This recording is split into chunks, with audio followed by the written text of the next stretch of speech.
Look what you did, you little jerk! James, how did you get into jiu-jitsu?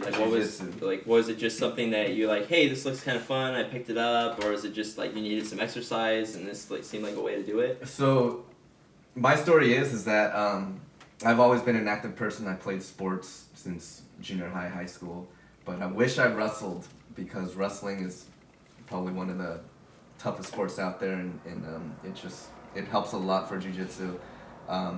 But when I was in college, UC Santa Barbara, all my Santa Barbara friends know that Go Gauchos, yeah. Best at the boxing gym he goes to. This little guy in a hoodie, goofy, just hitting the punching bags. He saw me hitting the punching bags, and I just went at it, and he just stopped what he was doing and just started staring at me.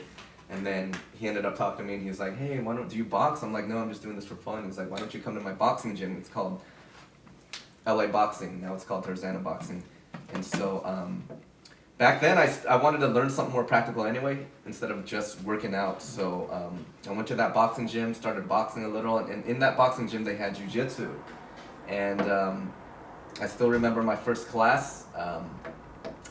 Patrick King and Thor, Chris Holdsworth, and Thor still fights right now. Chris Holdsworth was on The Ultimate Fighter. He was the winner. He's the grappling coach of Team Alpha Male. That's your favorite squad. Really good. So those guys all taught me, and it was great. And I pretty much fell in love with it then. 2005, because jiu-jitsu teaches you self-defense, really good one-on-one self-defense, especially when you're on the ground.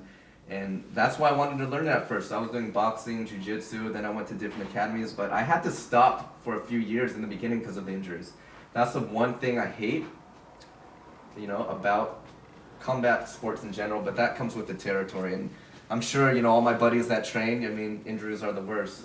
Oh, yeah. It hasn't been that bad because we have really good guys at our academy, world champions, that have gone through so much worse. They train like 6 to 8 hours a day. But I do this for fun. 95% of us just do it for fun. But I like to compete here and there too, as you guys know. Oh yeah. And it's still hard, but How about the 3%? the top 3%, they're champions. We've got them too. Our instructor, Hamila Bahal, he's a 5-time world champion, and he's still competing. And we have so many good guys, Gracie Barra and Northridge. But yeah, it became more of a lifestyle, and you just learn so much about yourself through jiu-jitsu. I've done taekwondo before, as a kid. Oh yeah, I did taekwondo too for a little while. It just doesn't compare in my opinion, Yeah. you know what I mean?